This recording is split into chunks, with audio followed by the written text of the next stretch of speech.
The Trooping Fairies.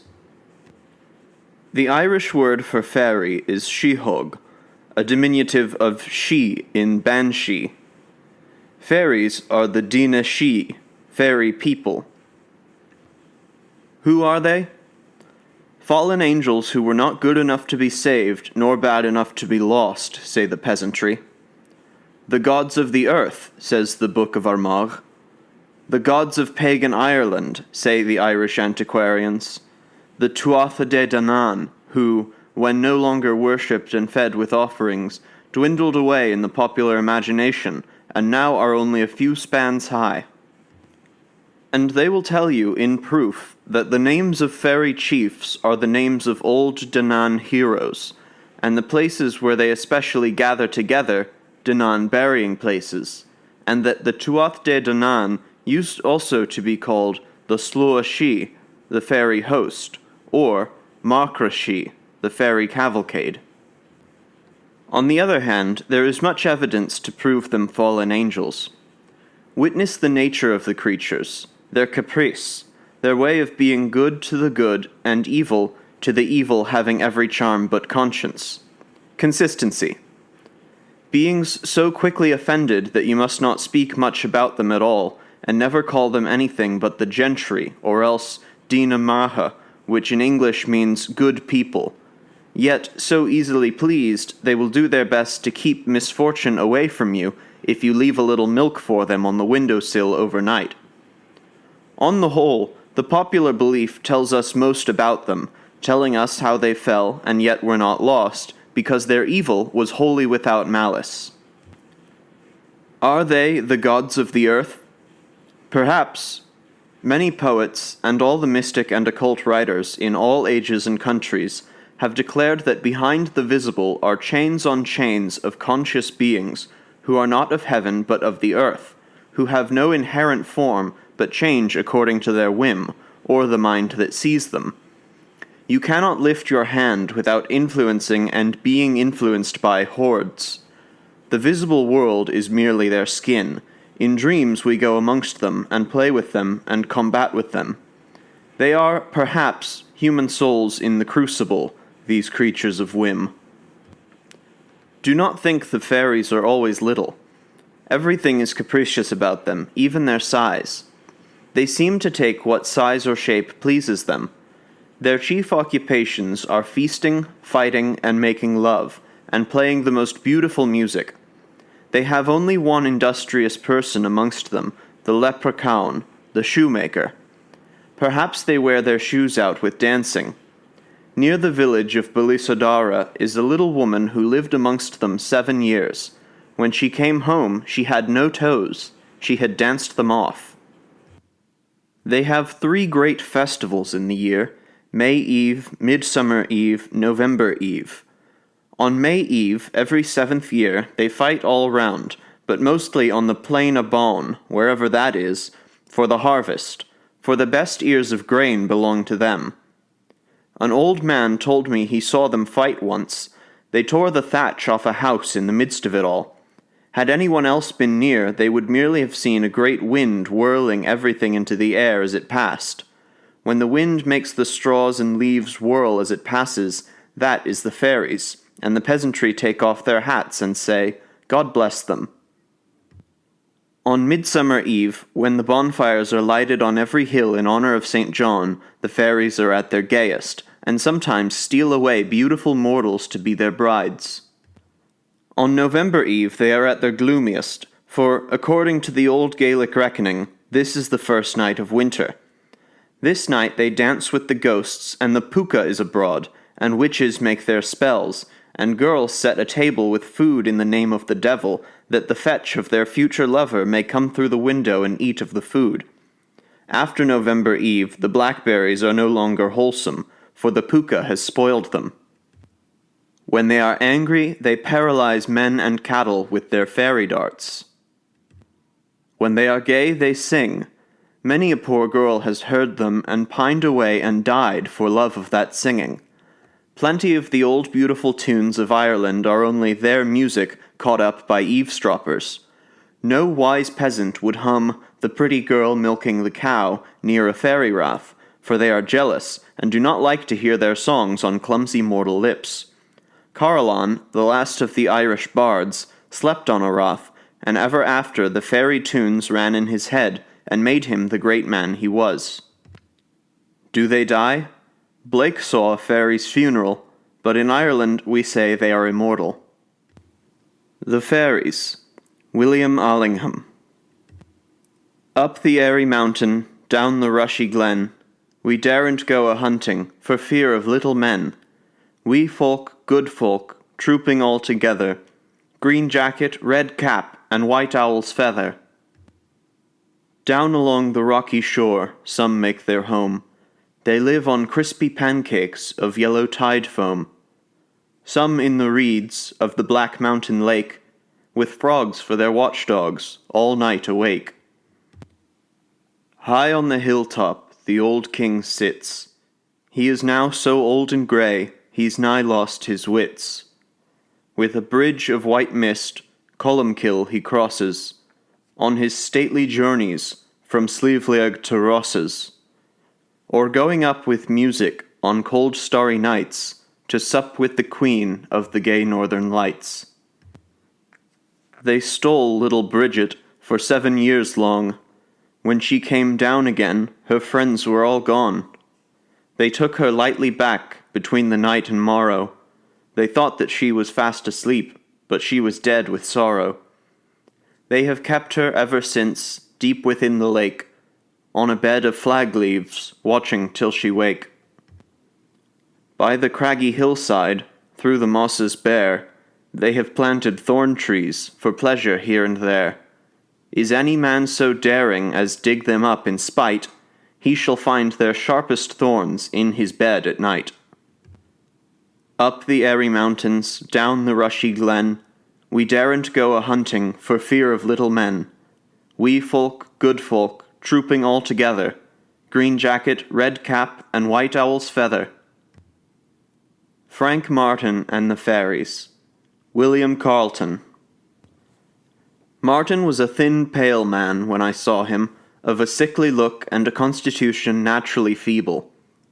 His hair was a light auburn, his beard mostly unshaven, and his hands of a singular delicacy and whiteness, owing, I dare say, as much to the soft and easy nature of his employment as to his infirm health.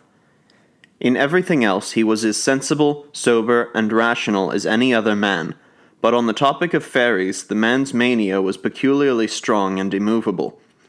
Indeed, I remember that the expression of his eyes was singularly wild and hollow, and his long narrow temples sallow and emaciated.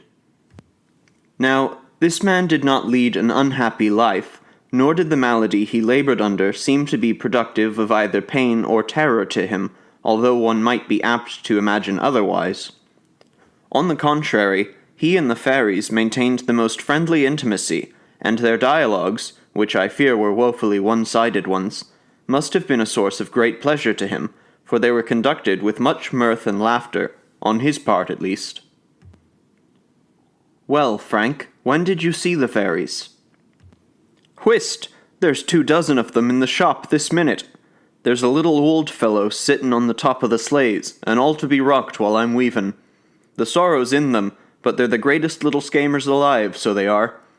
See, there's another of them at my dressin' noggin. Get out o' that, you shingon, or bad cess to me if you don't, but I'll lave you a mark. Ha! Cut, you thief, you! Frank, aren't you afeard of them? Is it me? Arrah, what 'ud I be afeard of them for? Sure they have no power over me. And why haven't they, Frank? Because I was baptized against them. What do you mean by that?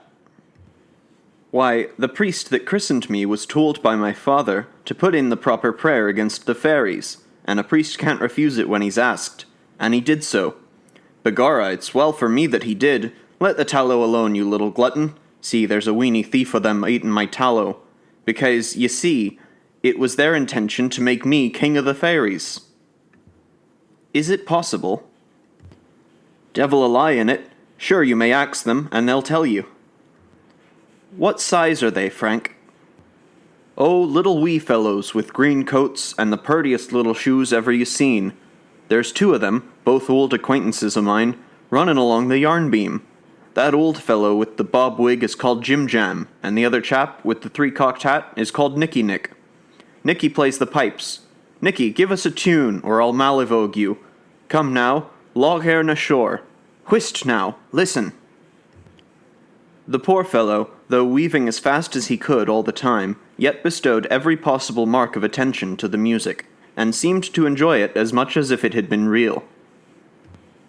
But who can tell whether that which we look upon as a privation may not after all be a fountain of increased happiness, greater perhaps than any which we ourselves enjoy? I forget who the poet is who says, "Mysterious are thy laws, the vision's finer than the view. Her landscape nature never drew, so fair as fancy draws." Many a time, when a mere child, not more than 6 or 7 years of age, have I gone as far as Frank's weaving shop, in order, with a heart divided between curiosity and fear, to listen to his conversation with the good people. From morning till night his tongue was going almost as incessantly as his shuttle, and it was well known that at night, whenever he awoke out of his sleep, the first thing he did was to put out his hand and push them, as it were, off his bed. "Go out o' this, you thieves, you! Go out o' this now, and let me alone! Nicky, is this any time to be playing the pipes, and me wants to sleep? Go off now! Troth, if yez do, you'll see what I'll give yez tomorrow. Sure, I'll be making new dressings, and if yez behave decently, maybe I'll lave yez the scraping o' the pot. There now. Och, poor things, they're dacent crathers. Sure, they're all gone, barrin' poor Redcap that doesn't like to lave me." And then the harmless monomaniac would fall back into what we trust was an innocent slumber. About this time there was said to have occurred a very remarkable circumstance which gave poor Frank a vast deal of importance among the neighbours. A man named Frank Thomas, the same man in whose house Mickey Marory held the first dance at which I ever saw him, as detailed in a former sketch. This man, I say, had a child sick, but of what complaint I cannot now remember, nor is it of any importance. One of the gables of Thomas's house was built against, or rather into, a forth or rath, called Townie, or properly Tonagh Forth. It was said to be haunted by the fairies, and what gave it a character peculiarly wild in my eyes was, that there were on the southern side of it 2 or 3 little green mounds, which were said to be the graves of unchristened children, over which it was considered dangerous and unlucky to pass. At all events, the season was midsummer, and one evening about dusk, during the illness of the child, the noise of a handsaw was heard upon the Forth. This was considered rather strange, and, after a little time, a few of those who were assembled at Frank Thomas's went to see who it could be that was sawing in such a place, or what they could be sawing at so late an hour, for everyone knew that nobody in the whole country about them would dare to cut down the few white thorns that grew upon the Forth. On going to examine, however, judge of their surprise when, after surrounding and searching the whole place, they could discover no trace of either saw or sawyer. In fact, with the exception of themselves, there was no one, either natural or supernatural, visible. They then returned to the house, and had scarcely sat down when it was heard again within 10 yards of them. Another examination of the premises took place, but with equal success. Now, however, while standing on the Forth, they heard the sawing in a little hollow, about 150 yards below them, which was completely exposed to their view, but they could see nobody. A party of them immediately went down to ascertain, if possible, what this singular noise and invisible labour could mean, but on arriving at the spot, they heard the sawing, to which were now added hammering and the driving of nails, upon the Forth above, whilst those who stood on the Forth continued to hear it in the hollow. On comparing notes, they resolved to send down to Billy Nelson's for Frank Martin, a distance of only about 80 or 90 yards. He was soon on the spot, and without a moment's hesitation, solved the enigma. "'Tis the fairies," said he. "I see them, and busy crathers they are." "But what are they sawing, Frank?" "They are making a child's coffin," he replied. "They have the body already made, and they're now nailing the lid together." That night the child died, And the story goes that on the second evening afterwards, the carpenter who was called upon to make the coffin brought a table out from Thomas's house to the fourth as a temporary bench. And it is said that the sawing and hammering necessary for the completion of his task were precisely the same which had been heard the evening but one before, neither more nor less. I remember the death of the child myself, and the making of its coffin, but I think the story of the supernatural carpenter was not heard in the village for some months after its interment. Frank had every appearance of a hypochondriac about him. At the time I saw him, he might be about 34 years of age, but I do not think, from the debility of his frame and infirm health, that he has been alive for several years. He was an object of considerable interest and curiosity, and often I have been present when he was pointed out to strangers as the man that could see the good people. The Priest's Supper. T. Crofton Croker.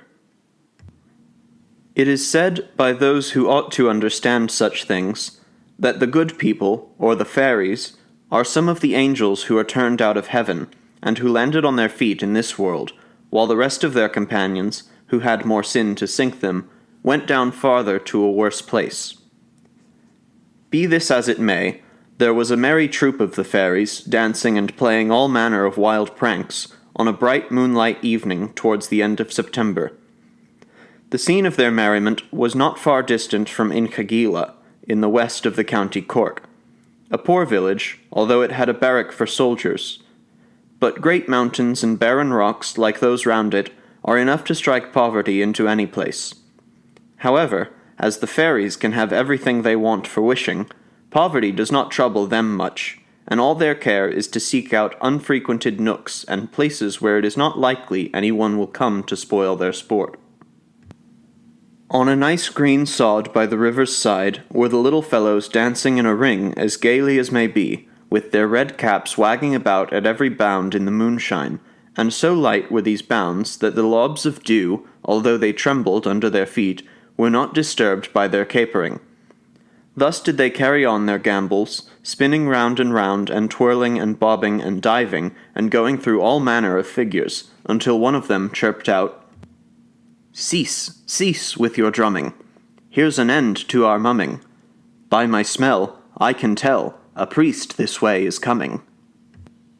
And away every one of the fairies scampered off as hard as they could, concealing themselves under the green leaves of the lusmore, where, if their little red caps should happen to peep out, they would only look like its crimson bells, and more hid themselves at the shady side of stones and brambles, and others under the bank of the river, and in holes and crannies of one kind or another. The fairy speaker was not mistaken, for along the road, which was within view of the river, came Father Horrigan on his pony, thinking to himself that as it was so late, he would make an end of his journey at the first cabin he came to. According to this determination, he stopped at the dwelling of Dermot Leary, lifted the hatch, and entered with, "My blessing on all here."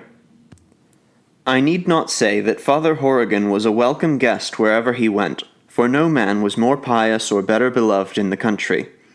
Now it was a great trouble to Dermot that he had nothing to offer his reverence for supper as a relish to the potatoes which the old woman, for so Dermot called his wife, though she was not much past 20, had down boiling in a pot over the fire.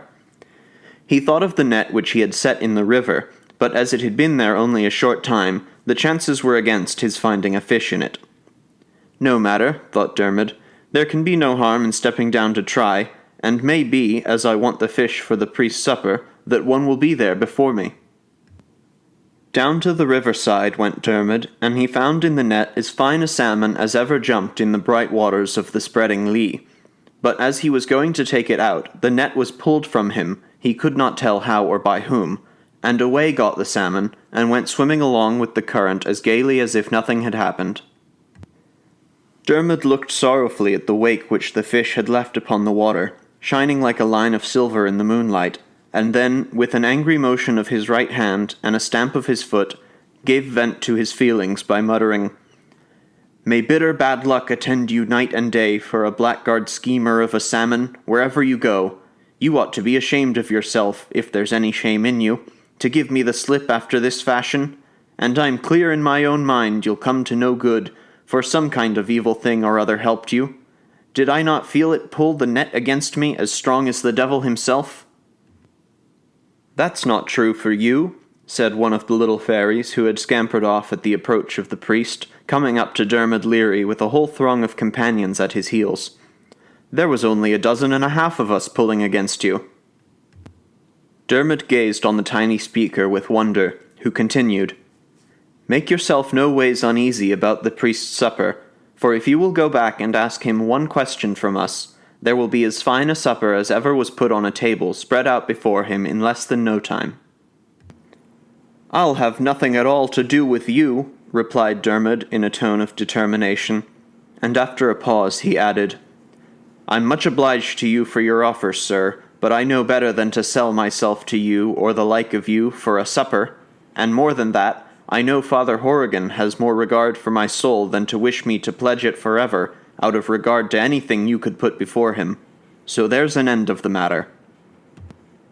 The little speaker, with a pertinacity not to be repulsed by Dermot's manner, continued, "Will you ask the priest one civil question for us?" Dermot considered for some time, and he was right in doing so, but he thought that no one could come to harm out of asking a civil question. "I see no objection to do that same, gentlemen," said Dermot, "but I will have nothing in life to do with your supper. Mind that." "Then," said the little speaking fairy, whilst the rest came crowding after him from all parts, "go and ask Father Horrigan to tell us whether our souls will be saved at the last day, like the souls of good Christians. And if you wish us well, bring back word what he says without delay." Away went Dermot to his cabin, where he found the potatoes thrown out on the table, and his good woman handing the biggest of them all, a beautiful laughing red apple smoking like a hard-ridden horse on a frosty night, over to Father Horrigan. "Please, your reverence," said Dermot after some hesitation, "may I make bold to ask your honour one question?" "What may that be?" said Father Horrigan. "Why, then, begging your reverence's pardon for my freedom, it is, if the souls of the good people are to be saved at the last day."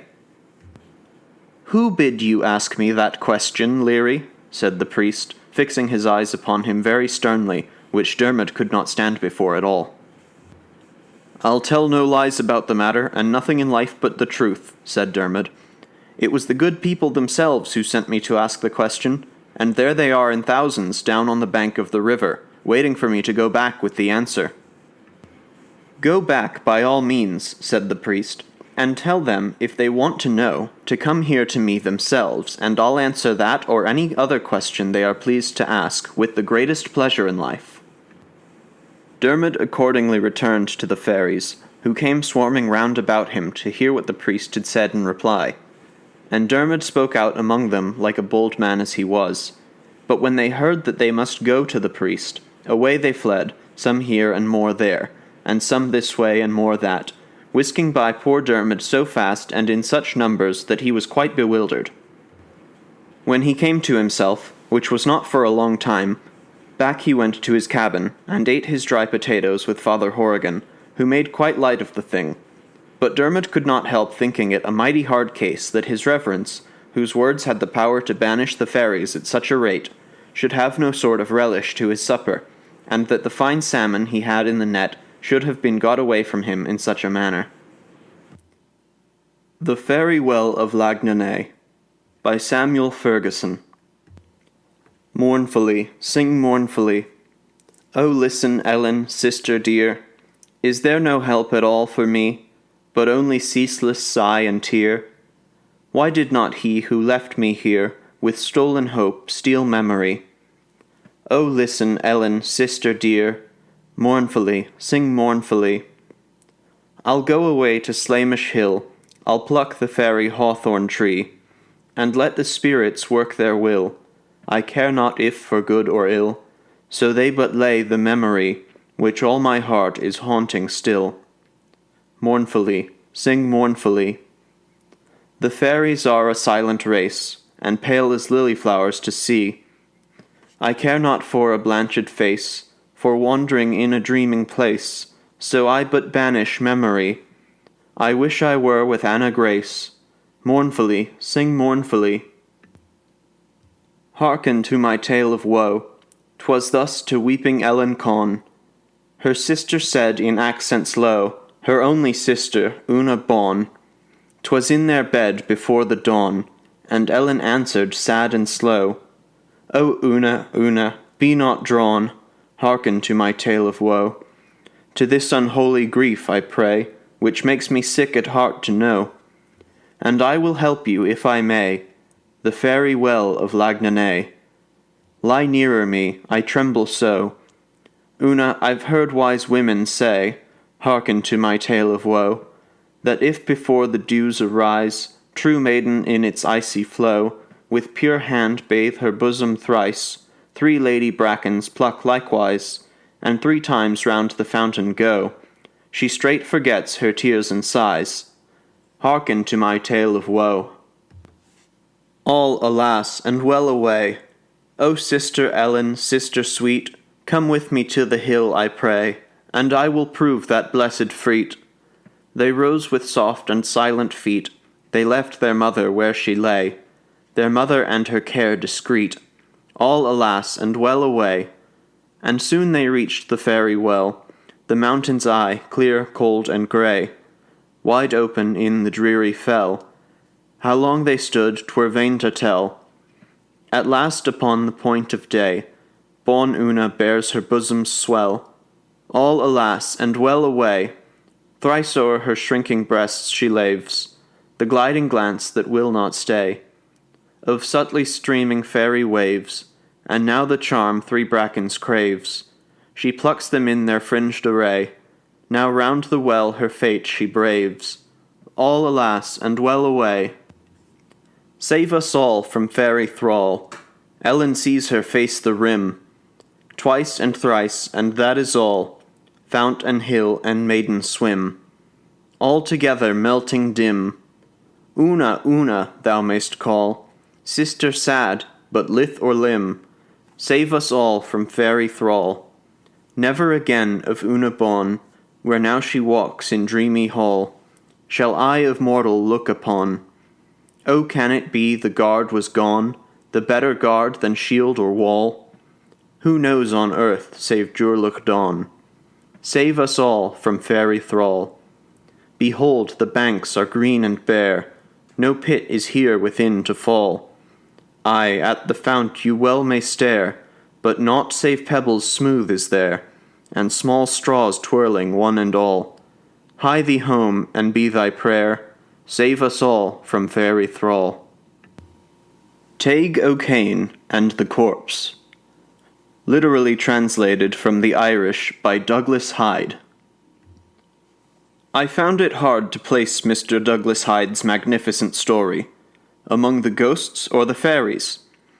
It is among the fairies on the grounds that all these ghosts and bodies were in no manner ghosts and bodies, but pishogs, fairy spells. One often hears of these visions in Ireland.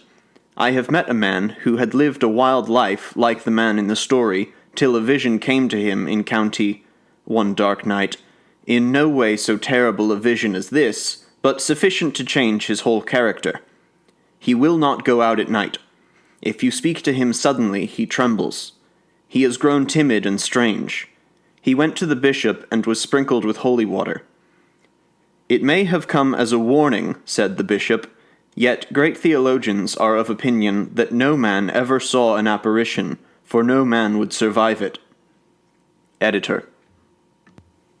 There was once a grown-up lad in the county Leitrim, and he was strong and lively, and the son of a rich farmer. His father had plenty of money, and he did not spare it on the son. Accordingly, when the boy grew up, he liked sport better than work, and, as his father had no other children, he loved this one so much that he allowed him to do in everything just as it pleased himself. He was very extravagant, and he used to scatter the gold money as another person would scatter the white. He was seldom to be found at home, but if there was a fair, or a race, or a gathering within 10 miles of him, you were dead certain to find him there. And he seldom spent a night in his father's house, but he used to be always out rambling, and like Sean Bui long ago, there was the love of every girl in the breast of his shirt. And it's many's the kiss he got and gave, for he was very handsome, and there wasn't a girl in the country but would fall in love with him only for him to fasten his 2 eyes on her, and it was for that someone made this run on him. Look at the rogue, it's for kisses he's rambling. It isn't much wonder, for that was his way. He's like an old hedgehog, at night he'll be scrambling from this place to that, but he'll sleep in the day. At last he became very wild and unruly.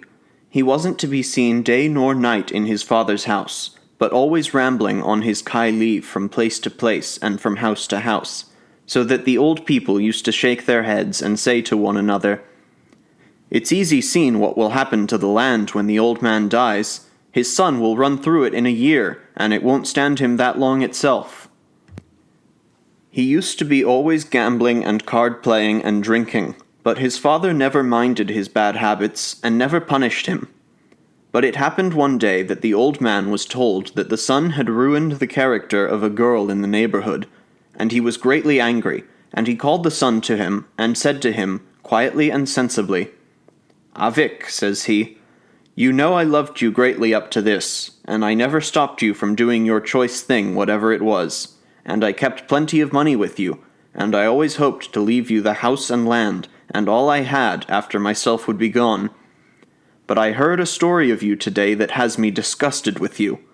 I cannot tell you the grief that I felt when I heard such a thing of you, and I tell you now plainly that unless you marry that girl, I'll leave house and land and everything to my brother's son. I never could leave it to anyone who would make so bad a use of it as you do yourself, deceiving women and coaxing girls. Settle with yourself now whether you'll marry that girl and get my land as a fortune with her, or refuse to marry her and give up all that was coming to you, and tell me in the morning which of the 2 things you have chosen."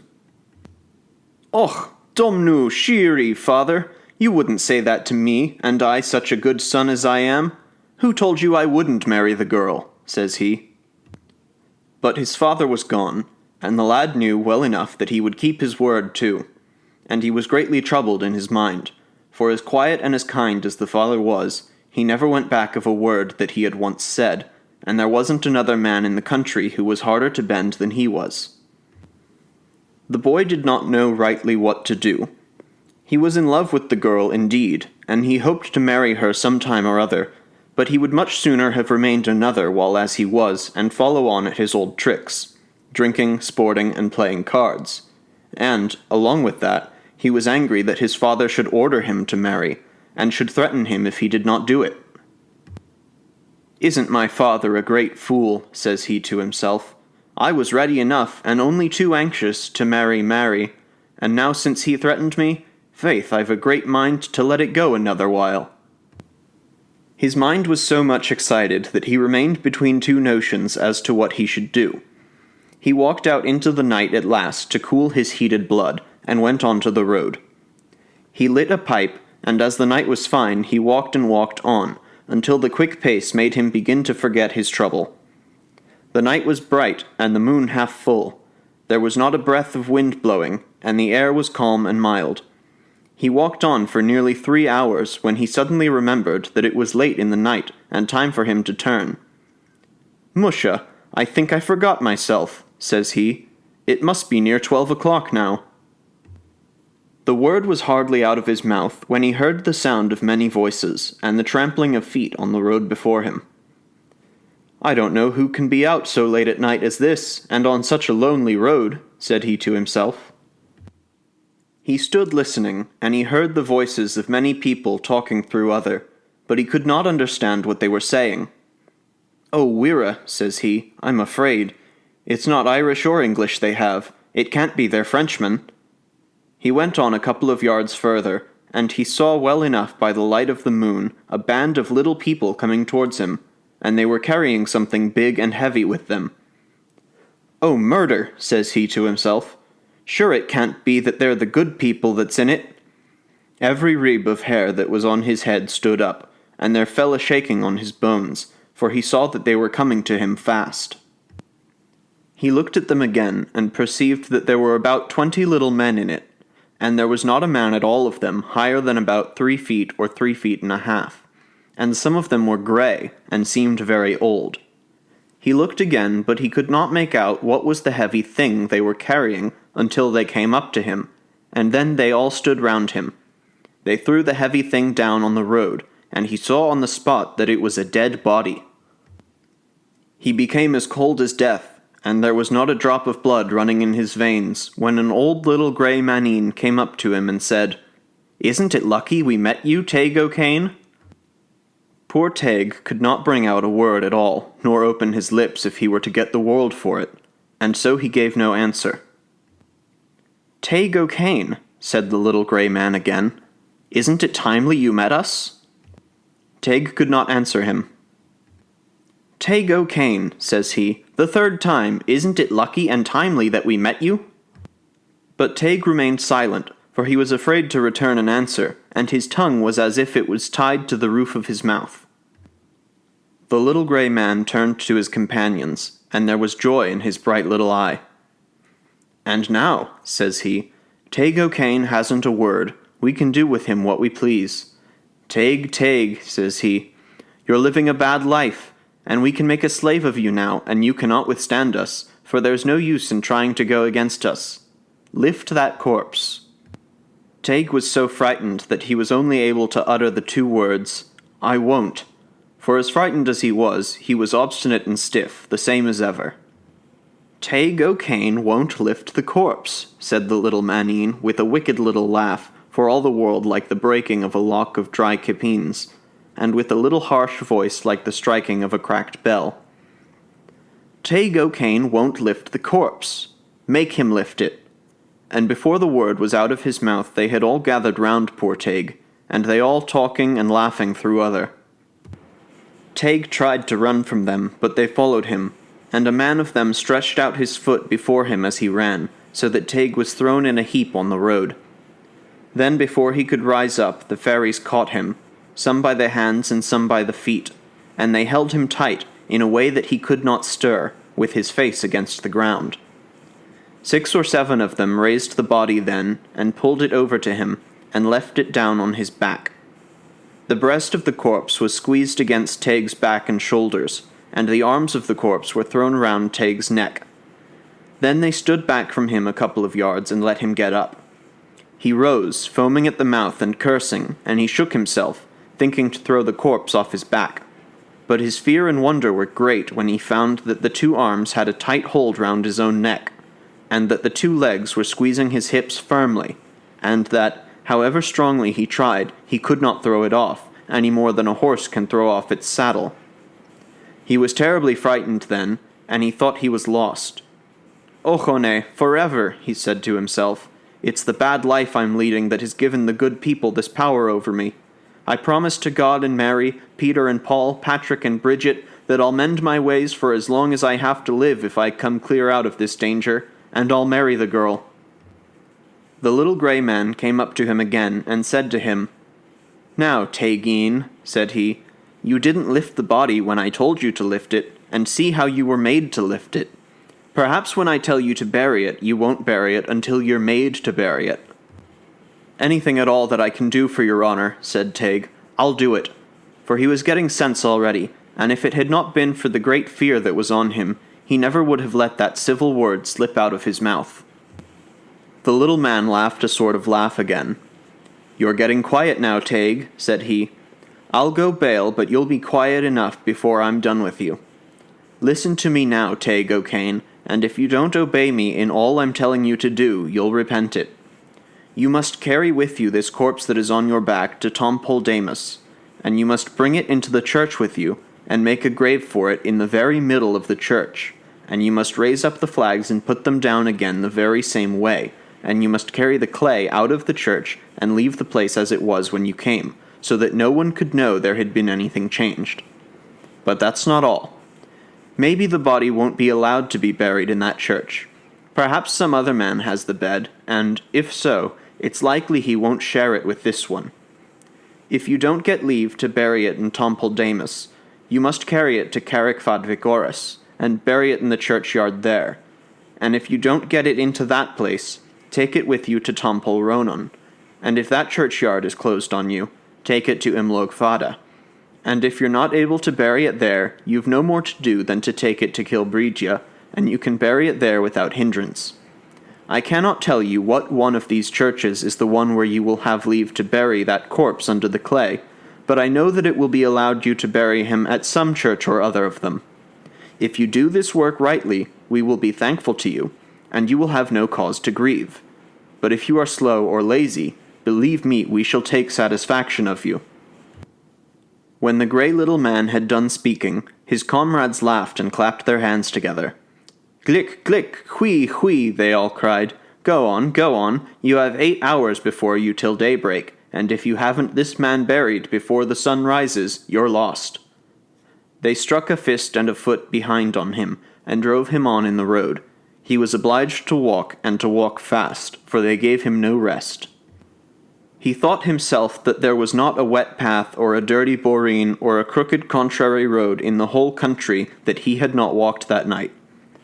The night was at times very dark, and whenever there would come a cloud across the moon he could see nothing, and then he used often to fall.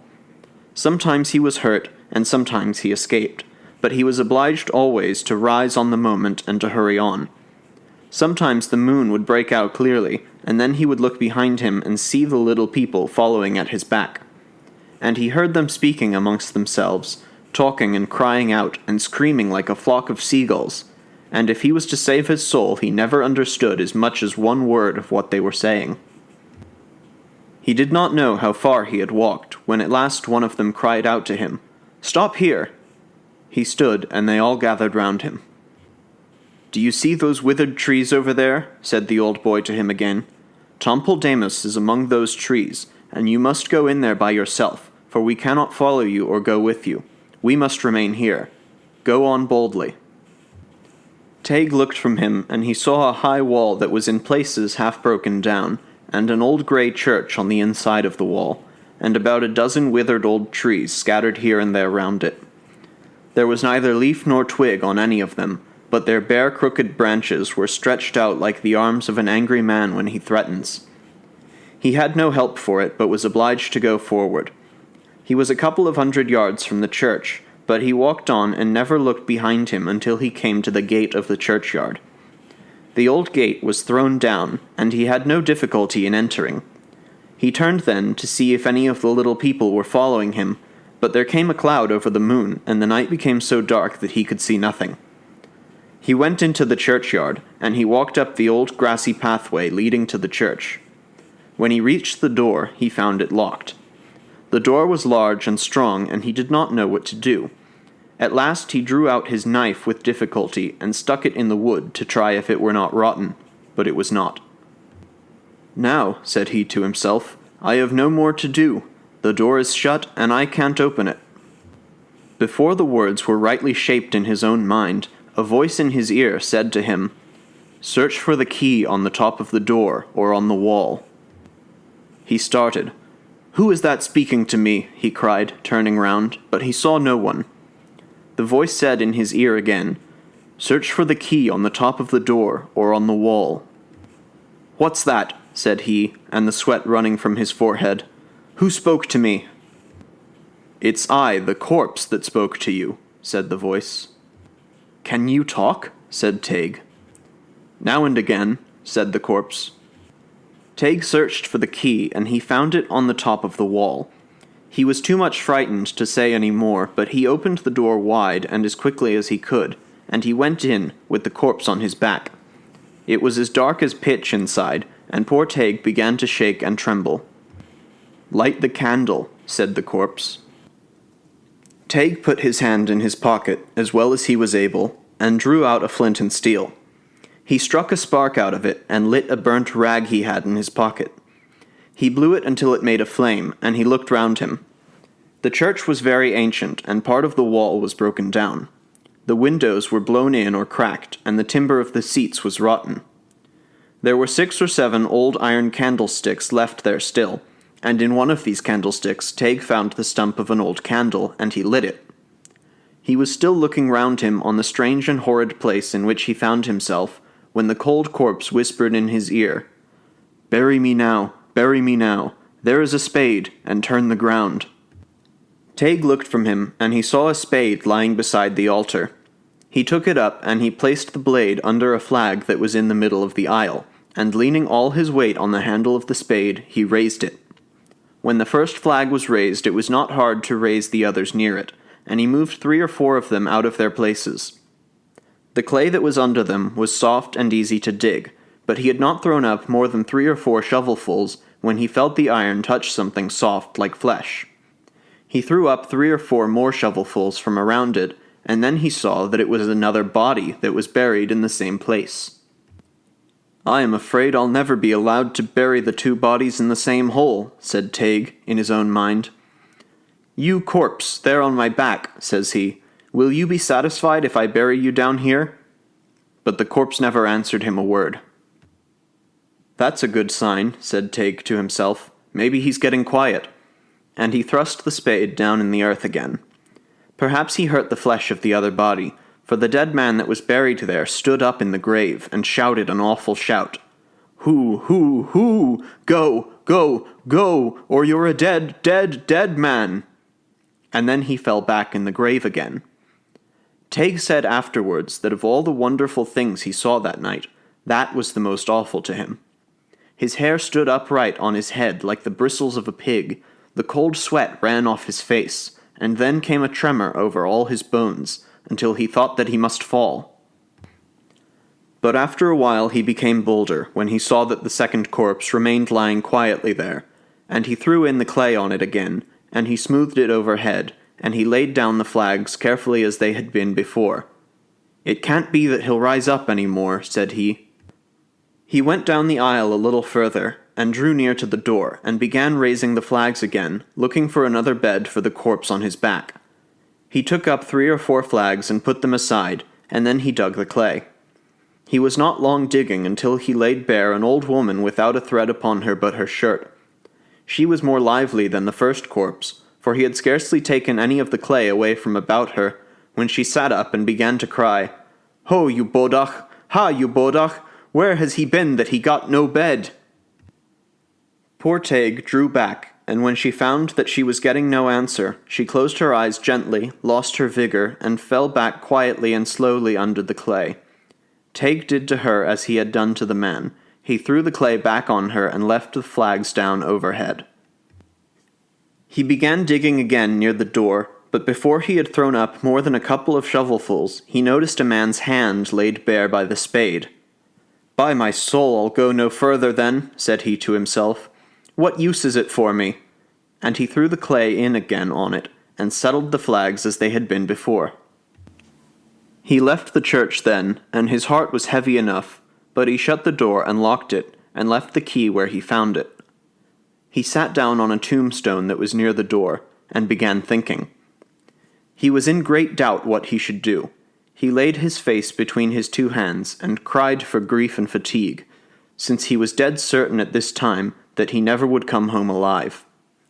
He made another attempt to loosen the hands of the corpse that were squeezed round his neck, but they were as tight as if they were clamped, and the more he tried to loosen them, the tighter they squeezed him.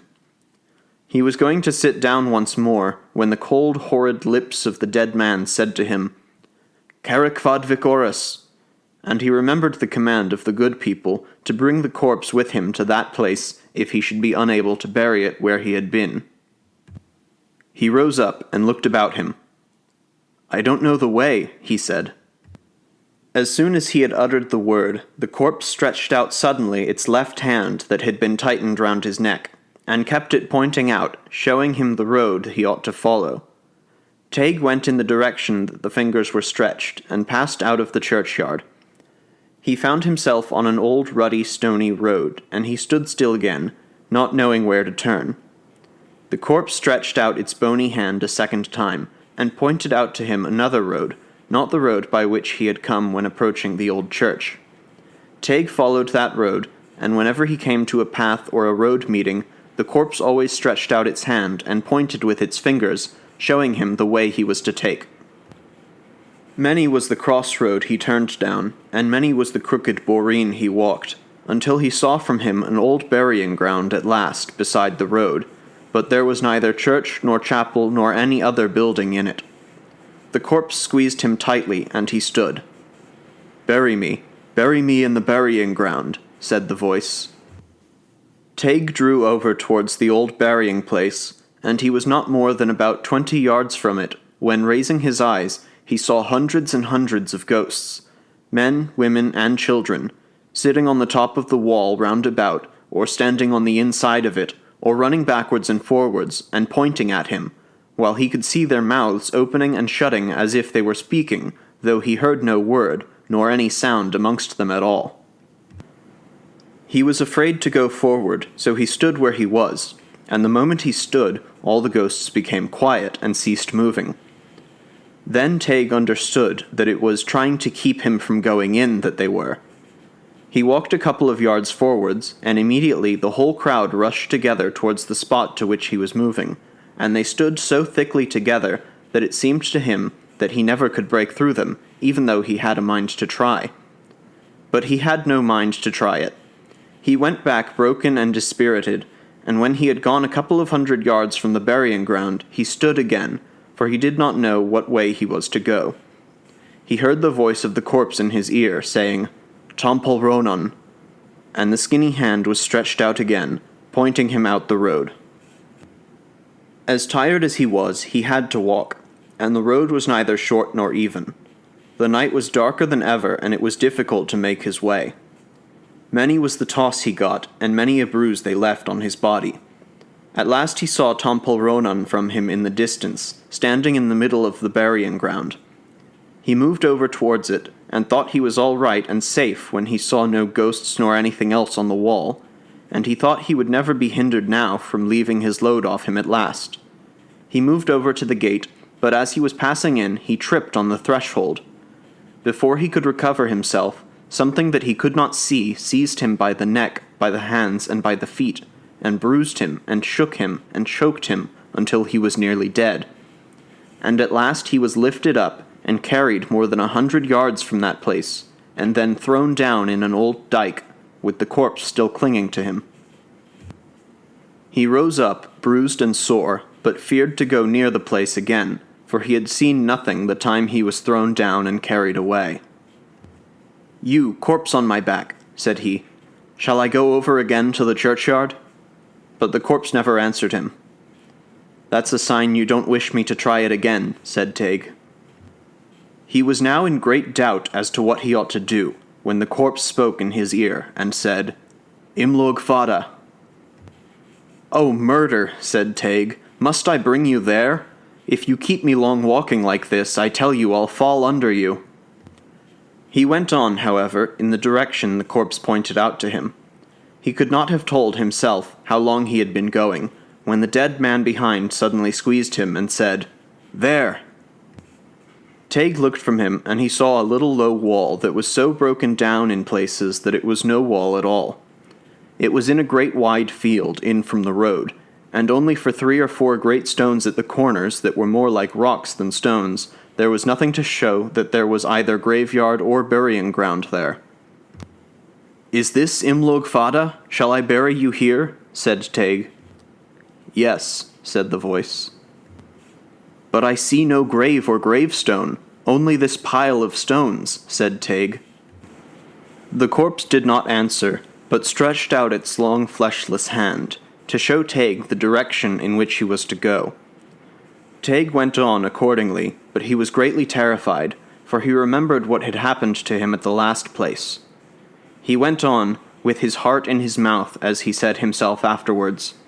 But when he came to within 15 or 20 yards of the little low square wall, there broke out a flash of lightning, bright yellow and red, with blue streaks in it, and went round about the wall in one course, and it swept by as fast as the swallow in the clouds, and the longer Teig remained looking at it, the faster it went, till at last it became like a bright ring of flame around the old graveyard, which no one could pass without being burnt by it.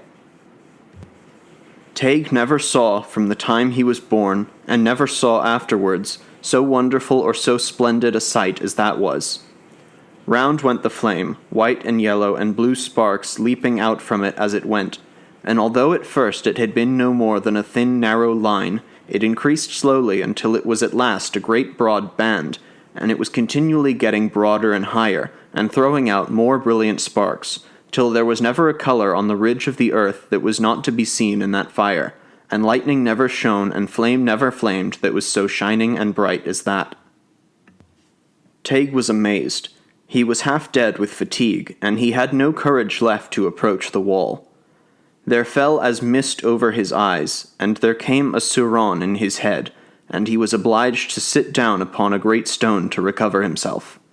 He could see nothing but the light, and he could hear nothing but the whir of it as it shot round the paddock faster than a flash of lightning.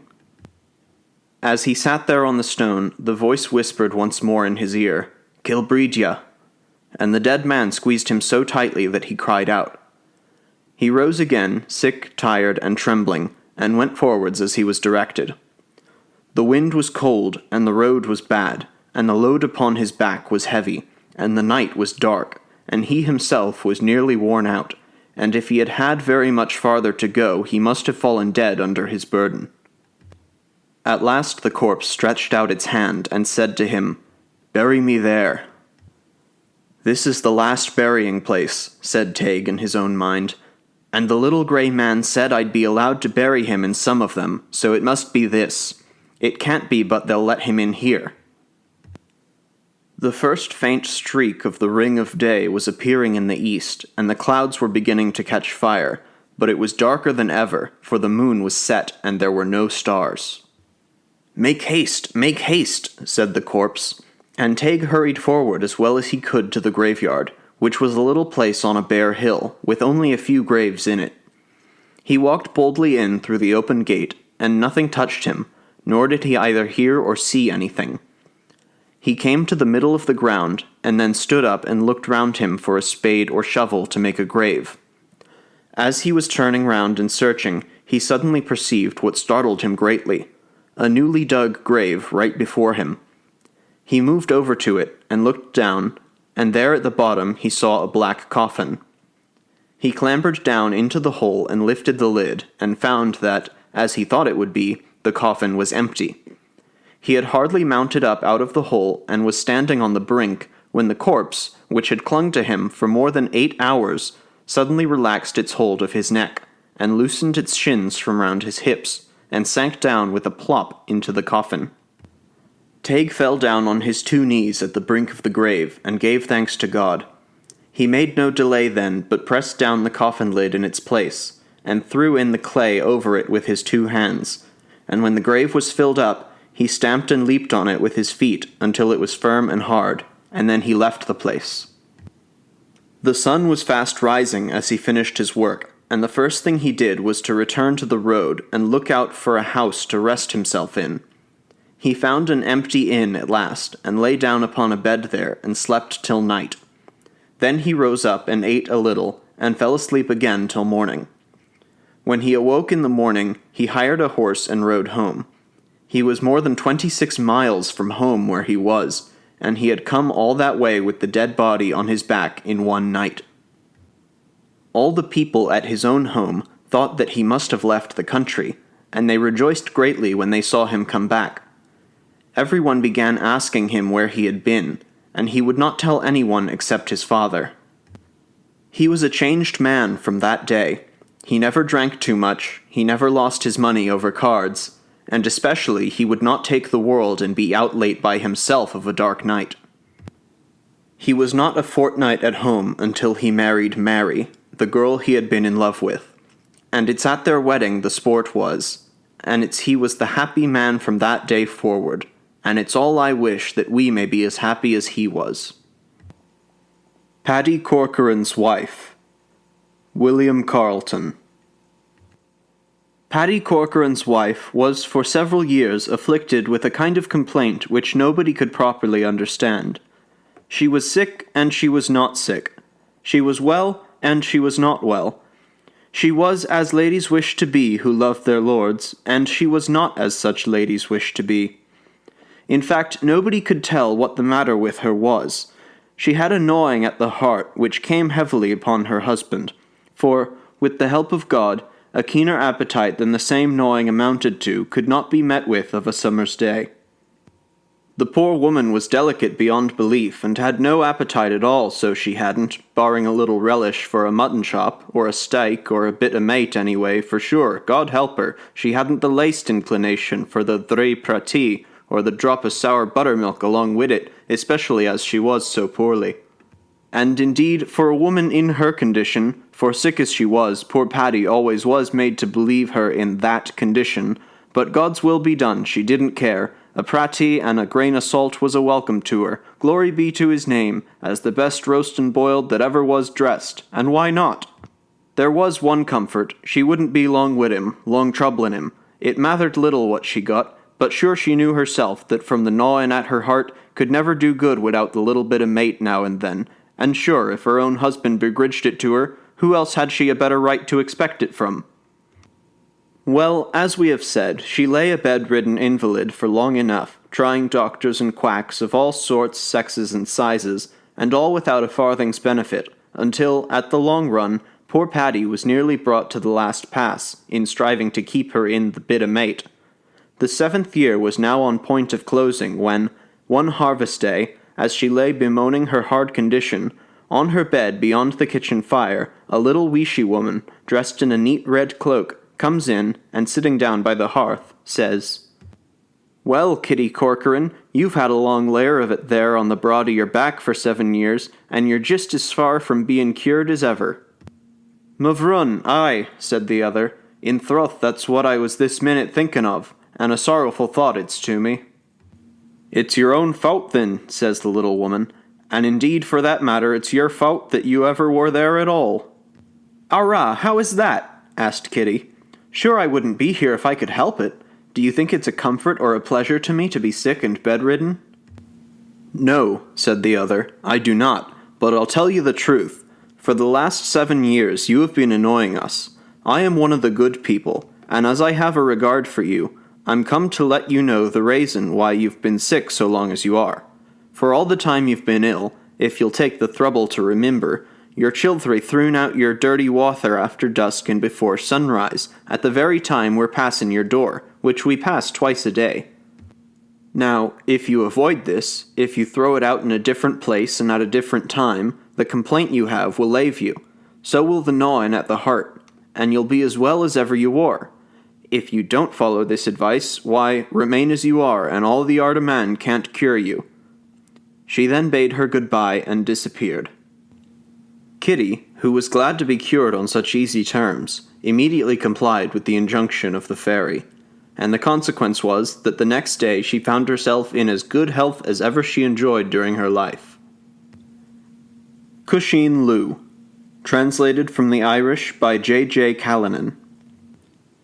This song is supposed to have been sung by a young bride who was forcibly detained in one of those forts which are so common in Ireland, and to which the good people are very fond of resorting.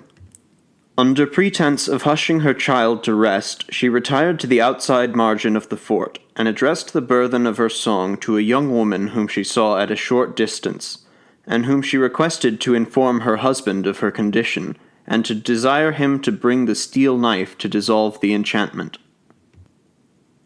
"Sleep, my child, for the rustling trees, stirred by the breath of the summer breeze, and fairy songs of sweetest note around us gently float. Sleep, for the sweeping flowers have shed their fragrant tears upon thy head. The voice of love hath soothed thy rest, and thy pillow is a mother's breast. Sleep, my child. Weary hath passed the time forlorn, since to your mansion I was born. Though bright the feast of its airy halls, and the voice of mirth resounds from its walls. Sleep, my child. Full many a maid and blooming bride within that splendid dome abide, and many a hoar and shrivelled sage, and many a matron bowed with age. Sleep, my child. O thou who hearest this song of fear, to be the mourner's home these tidings bear, bid him bring the knife of the magic blade, at whose lightning flash the charm will fade. Sleep, my child. Haste, for tomorrow's sun will see the hateful spell renewed for me, nor can I from that home depart, till life shall leave my withering heart. Sleep, my child. Sleep, my child, for the rustling trees, stirred by the breath of summer breeze, and fairy songs of sweetest note around us gently float. The White Trout, A Legend of Cong, by S. Lover. There was once upon a time, long ago, a beautiful lady that lived in a castle upon the lake Beyant, and they say she was promised to a king's son, and they were to be married, when all of a sudden he was murthered, the crathur, Lord help us, and thrown into the lake above, and so, of course, he couldn't keep his promise to the fair lady, and more's the pity. Well, the story goes that she went out of her mind, because of losing the king's son, for she was tender-hearted, God help her, like the rest of us, and pined away after him, until at last no one about seen her, good or bad, and the story went that the fairies took her away. Well, sir, in course o' time, the white throut, God bless it, was seen in a Thraim Beyant, and sure the people didn't know what to think of the crathur, seeing as how a white throut was never heard of afore, nor since. And years upon years the throut was there, just where you seen it this blessed minute, longer nor I can tell, I troth, and beyond the memory of the oldest in the village. At last the people began to think it must be a fairy, for what else could it be? And no hurt nor harm was ever put on the white throut, until some wicked sinners of soldiers came to these parts, and laughed at all the people, and jibed and jeered them for thinking of the likes. And one of them in particular, bad luck to him, God forgive me for saying it, swore he'd catch the throut and ate it for his dinner, the blackguard. Well, what would you think of the villainy of the soldier? Sure enough, he cotched the throut, and away with him home, and puts on the frying pan, and into it he pitches the purty little thing.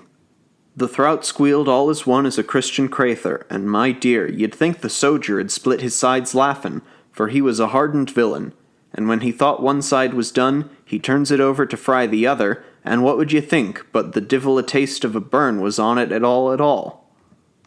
And sure the soldier thought it was a quare throut that could not be briled. But, says he, I'll give it another turn by and by, little thinking what was in store for him, the haythen. Well, when he thought that side was done, he turns it agin, and lo and behold you, the divil a taste more done that side was nor the other. Bad luck to me, says the soldier, but that bates the world, says he. But I'll thry you agin, my darlint, says he, as cunning as you think yourself. And so with that he turns it over and over, but not a sign of the fire was on the purty throut. Well, says the desperate villain, for sure, sir, only he was a desperate villain entirely, he might know he was doing a wrong thing, seeing that all his endeavours was no good. Well, says he, my jolly little throut, maybe you're fried enough, though you don't seem over well dressed, but you may be better than you look, like a singed cat and a titbit after all, says he. And with that he ups with his knife and fork to taste a piece of the throut. But my jewel, the minute he puts his knife into the fish, there was a murtherin' screech that you'd think the life 'd lave you if you heard it, and away jumps the throut out of the fryin' pan into the middle of the floor, and on the spot where it fell, up riz a lovely lady, the beautifulest crathur that I's ever seen, dressed in white and a band o' goold in her hair, and a thraim o' blood running down her arm. Look where you cut me, you villain, says she, and she held out her arm to him, and my dear, he thought the sight'd lave his eyes. Couldn't you lave me cool and comfortable in the river where you snared me, and not disturb me in my duty? Says she. Well, he thrimbled like a dog in a wet sack, and at last he stammered out something, and begged for his life, and axed her ladyship's pardon, and said he didn't know she was on duty, or he was too good a soldier not to know better, nor to meddle with her. I was on duty then, says the lady. I was watchin' for my true love that is comin' by water to me, says she, and if he comes while I'm away, and that I miss of him, I'll turn you into a pinkeen, and I'll hunt you up and down for evermore, while grass grows or water runs. Well, the soldier thought the life 'd lave him, at the thoughts of his bein' turned into a pinkeen, and begged for mercy, and with that, says the lady, Renounce your evil courses, says she, you villain, or you'll repent it too late. Be a good man for the future, and go to your duty reg'lar. And now, says she, Take me back and put me into the river again, where you found me." "Oh, my lady," says the soldier, "how could I have the heart to drown a beautiful lady like you?" But before he could say another word, the lady was vanished, and there he saw the little Trout on the ground. Well, he put it in a clean plate, and away he runs for the bare life, for fear her lover would come while she was away. And he run, even till he came to the cave again, and threw the Trout into the river. The minute he did, the water was as red as blood for a little while, by reason of the cut, I suppose, until the sthrame washed the stain away, and to this day there's a little red mark on the Trout's side where it was cut. Well, sir, from that day out the soldier was an altered man, and reformed his ways, and went to his duty reg'lar, and fasted 3 times a week, though it was never fish he took on fastin' days, for after the fright he got, fish 'd never rest in his stomach, savin' your presence. But anyhow, he was an altered man, as I said before, and in course of time he left the army, and turned hermit at last, and they say he used to pray evermore for the soul of the white Trout. These trout stories are common all over Ireland. Many holy wells are haunted by such blessed trout. There is a trout in a well on the border of Lough Gill, Sligo, that some paganish person once put on the gridiron. It carries the marks to this day. Long ago, the saint who sanctified the well put that trout there. Nowadays it is only visible to the pious who have done due penance. The Fairy Thorn, an Ulster Ballad, Sir Samuel Ferguson. Get up, our Anna dear, from the weary spinning wheel, for your father's on the hill, and your mother is asleep. Come up above the crags, and we'll dance a Highland reel, around the fairy thorn on the steep. At Anna Grace's door 'twas thus the maidens cried, 3 merry maidens fair in kirtles of the green. And Anna laid the rock and the weary wheel aside, the fairest of the 4, I ween. There glancing through the glimmer of the quiet eve, away in milky wavings of neck and ankle bare, the heavy sliding stream in its sleepy song they leave, and the crags in the ghostly air. And linking hand in hand, and singing as they go, the maids along the hillside have taken their fearless way, till they come to where the rowan trees in lonely beauty grow, beside the fairy hawthorn grey. The hawthorn stands between the ashes tall and slim, like matron with her twin granddaughters at her knee. The rowan betties cluster o'er her low head grey and dim, in ruddy kisses sweet to see. The merry maidens 4 have ranged them in a row, between each lovely couple a stately rowan stem. And away in mazes wavy like skimming birds they go, oh, never carolled bird like them. But solemn is the silence of the silvery haze that drinks away their voices in echoless repose, and dreamily the evening has stilled the haunted braes, and dreamier the gloaming grows. And sinking one by one, like lark notes from the sky, when the falcon's shadow saileth across the open shaw, are hushed the maidens' voices, as cowering down they lie, in the flutter of their sudden awe. For from the air above, and the grassy ground beneath, and from the mountain ashes and the old whitethorn between, a power of faint enchantment doth through their beings breathe, and they sink down together on the green. They sink together silent, and stealing side by side, they fling their lovely arms o'er their drooping necks so fair, then vainly strive again their naked arms to hide, for their shrinking necks again are bare. Thus clasped and prostrate all, with their heads together bowed, soft o'er their bosoms beating, the only human sound, they hear the silky footsteps of the silent fairy crowd, like a river in the air, gliding around. No scream can any raise, no prayer can any say, but wild, wild, the terror of the speechless 3. For they feel fair Anna Grace drawn silently away, by whom they dare not look to see. They feel their tresses twine with her parting locks of gold, and the curls elastic falling as her head withdraws. They feel her sliding arms from their tranced arms unfold, but they may not look to see the cause. For heavy on their senses the faint enchantment lies, through all that night of anguish and perilous amaze, and neither fear nor wonder can ope their quivering eyes, or their limbs from the cold ground raise. Till out of the night the earth has rolled her dewy side, with every haunted mountain and streamy vale below, when, as the mist dissolves in the yellow morning tide, the maiden's trance dissolveth so. Then fly the ghastly three as swiftly as they may, and tell their tale of sorrow to anxious friends in vain. They pined away and died within the year and day, and ne'er was Anna Grace seen again. The Legend of Knockgrafton, T. Crofton Croker. There was once a poor man who lived in the fertile glen of Aherlow at the foot of the gloomy Galtee mountains, and he had a great hump on his back. He looked just as if his body had been rolled up and placed upon his shoulders, and his head was pressed down with the weight so much that his chin, when he was sitting, used to rest upon his knees for support. The country people were rather shy of meeting him in any lonesome place, for though, poor creature, he was as harmless and inoffensive as a newborn infant, yet his deformity was so great that he scarcely appeared to be a human creature, and some ill-minded persons had set strange stories about him afloat.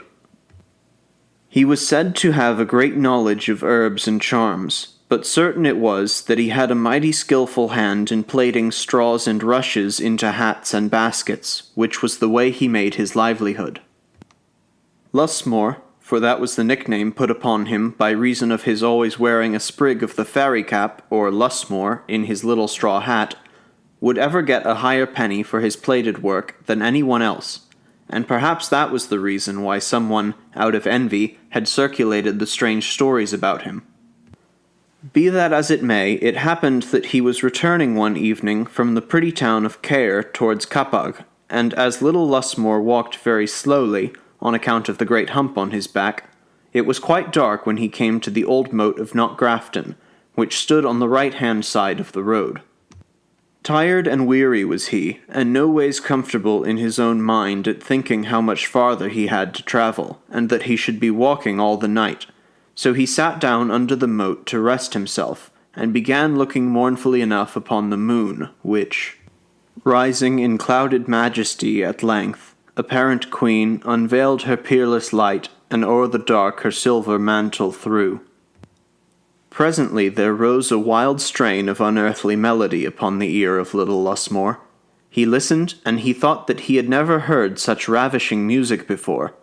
It was like the sound of many voices, each mingling and blending with the other so strangely that they seemed to be one, though all singing different strains, and the words of the song were these: Da luan da mort, da luan da mort, da luan da mort. When there would be a moment's pause, and then the round of melody went on again. Lusmore listened attentively, scarcely drawing his breath lest he might lose the slightest note. He now plainly perceived that the singing was within the moat, and though at first it had charmed him so much, he began to get tired of hearing the same round sung over and over so often without any change. So, availing himself of the pause when Da luan da mort had been sung 3 times, he took up the tune and raised it with the words August da Dardine, and then went on singing with the voices inside of the moat, Da luan da mort, finishing the melody when the pause again came with August da Dardine. The fairies within Knockgrafton, for the song was a fairy melody, when they heard this addition to the tune, were so much delighted that, with instant resolve, it was determined to bring the mortal among them whose musical skill so far exceeded theirs, and little Lusmore was conveyed into their company with the eddying speed of a whirlwind. Glorious to behold was the sight that burst upon him as he came down through the moat, twirling round and round, with the lightness of a straw, to the sweetest music that kept time to his motion. The greatest honour was then paid him, for he was put above all the musicians, and he had servants tending upon him, and everything to his heart's content, and a hearty welcome to all, and, in short, he was made as much of as if he had been the first man in the land. Presently Lusmore saw a great consultation going forward among the fairies, and notwithstanding all their civility, he felt very much frightened, until one stepping out from the rest came up to him and said, "Lusmore, Lusmore, doubt not nor deplore, for the hump which you bore on your back is no more. Look down on the floor and view it, Lusmore." When these words were said, poor little Lusmore felt himself so light and so happy that he thought he could have bounded at one jump over the moon, like the cow in the history of the Cat and the Fiddle. And he saw, with inexpressible pleasure, his hump tumble down upon the ground from his shoulders. He then tried to lift up his head, and he did so with becoming caution, fearing that he might knock it against the ceiling of the grand hall where he was. He looked round and round again with the greatest wonder and delight upon everything, which appeared more and more beautiful. And, overpowered at beholding such a resplendent scene, his head grew dizzy and his eyesight became dim. At last he fell into a sound sleep, and when he awoke he found that it was broad daylight, the sun shining brightly, and the birds singing sweetly, and that he was lying just at the foot of the moat of Knockgrafton, with the cows and sheep grazing peaceably round about. The first thing Lusmore did, after saying his prayers, was to put his hand behind to feel for his hump, but no sign of one was there on his back, and he looked at himself with great pride, for he had now become a well-shaped, dapper little fellow, and more than that, found himself in a full suit of new clothes, which he concluded the fairies had made for him. Toward Tadhg he went, stepping out as lightly and springing up at every step as if he had been all his life a dancing-master. Not a creature who met Lusmore knew him without his hump, and he had a great work to persuade everyone that he was the same man. In truth, he was not, so far as the outward appearance went. Of course, it was not long before the story of Lusmore's hump got about, and a great wonder was made of it. Through the country, for miles around, it was the talk of everyone, high and low. One morning, as Lusmore was sitting contented enough at his cabin door, up came an old woman to him and asked him if he could direct her to Tadhg. "I need give you no directions, my good woman," said Lusmore, "for this is Tadhg. And whom may you want here?" "I have come," said the woman, "out of Dacey's country, in the county of Waterford, looking after one Lusmore, who, I have heard tell, had his hump taken off by the fairies. For there is a son of a gossip of mine, who has got a hump on him that will be his death, and maybe, if he could use the same charm as Lusmore, the hump may be taken off him. And now I have told you the reason of my coming so far. 'Tis to find out about this charm if I can." Lusmore, who was ever a good-natured fellow, told the woman all the particulars, how he had raised the tune for the fairies at Knockgrafton, how his hump had been removed from his shoulders, and how he had got a new suit of clothes into the bargain. The woman thanked him very much, and then went away quite happy and easy in her own mind. When she came back to her gossip's house, in the county of Waterford, she told her everything that Lusmore had said, and they put the little hump-backed man, who was a peevish and cunning creature from his birth, upon a car and took him all the way across the country. It was a long journey, but they did not care for that, so the hump was taken from him, and they brought him, just as nightfall, and left him under the old moat of Knockgrafton. Jack Madden, for that was the humpy man's name, had not been sitting there long when he heard the tune going on within the moat, much sweeter than before, for the fairies were singing it in the way Lusmore had settled their music for them, and the song was going on, Da luon da mort, da luon da mort, da luon da mort, Augusta Dardine, without ever stopping. Jack Madden, who was in a great hurry to get quit of his hump, never thought of waiting until the fairies had done, or watching for a fit opportunity to raise the tune higher again than Lusmore had. So, having heard them sing it over 7 times without stopping, out he bawls, never minding the time or the humour of the tune, or how he could bring his words in properly, Augusta Dardine, Augusta Hannah. thinking that if one day was good, 2 were better, and that if Lusmore had 1 new suit of clothes given him, he should have 2. No sooner had the words passed his lips than he was taken up and whisked into the moat with prodigious force, and the fairies came crowding round about him with great anger, screeching and screaming and roaring out, "Who spoiled our tune? Who spoiled our tune?" And one stepped up to him above all the rest and said, Jack Madden, your words came so bad in, the tune we felt glad in, this castle you're had in, that your life we may sadden, here's 2 humps for Jack Madden. And 20 of the strongest fairies brought Lusmore's hump and put it down upon poor Jack's back over his own, where it became fixed as firmly as if it was nailed on with 12-penny nails by the best carpenter that ever drove one. Out of their castle they then kicked him, and in the morning, when Jack Madden's mother and her gossip came to look after their little man, they found him half dead, lying at the foot of the moat, with the other hump upon his back. Well, to be sure, how they did look at each other, but they were afraid to say anything, lest a hump might be put upon their own shoulders. Home they brought the unlucky Jack Madden with them, as downcast in their hearts and their looks as ever 2 gossips were. And what through the weight of his other hump, and the long journey, he died soon after, leaving, they say, his heavy curse to anyone who would go listen to the fairy tunes again. A Donegal Fairy, Letitia Maclintock. Aye, it's a bad thing to displeasure the gentry, sure enough. They can be unfriendly if they're angered, and they can be the very best of good neighbours if they're treated kindly. My mother's sister was her lone in the house one day, wi' a big pot o' water boiling on the fire, and ane of the wee folk fell down the chimney and slipped wi' his leg in the hot water. He let a terrible squeal out o' him, and in a minute the house was full o' wee crathurs pulling him out of the pot and carrying him across the floor. "Did she scald you?" my aunt heard them saying to him. Na, it was mysel' scalded my ain sel'," quoth the wee fellow. Aweel, says they, "if it was ye ain sel' scalded yoursel', we'll say nothing, but if she had scalded you, we'd ha' made her pay."